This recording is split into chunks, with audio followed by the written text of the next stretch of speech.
లేకుండా రా అన్నాడు. ఏముంటే ఏమైంది? నేను ఎవరో నీకు నేను రుజువుపరుచుకుంటానయ్యా బాబు, నేను ఎవరో నీకు ప్రత్యక్షపరుచుకుంటాను. ఏమీ ఎప్పుడైనా చూడండి, దేవుడు మనకున్నదంతా జీరో చేసి మనల్ని హీరో చేస్తాడు. హల్లెలూయా, హల్లెలూయా. నాకింత ఉంది కాబట్టి ఇది వచ్చిందిలే అనేటట్టుగా కాదు. ముందు ఆయన మనల్ని హీరో చేయాలనుకుంటే మనల్ని జీరో చేస్తాడు. జీరో దగ్గర నుంచి లేపుతాడు పైకి.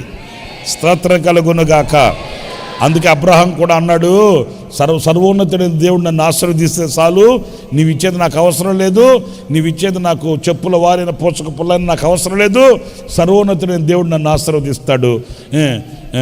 అబ్రహాముని నేనే ఆశీర్వదించానని నువ్వు అనకుండా ఉండినట్లు నేను ఏది కూడా తీసుకోను, నా దేవుడు నన్ను ఆశీర్వదిస్తాడు అన్నాడు. నా ప్రియమైన దేవుని బిడ్డలారా, ఎప్పుడు కూడా మన దేవుడు ఆశ్చర్యమైన కార్యాలు చేస్తాడు.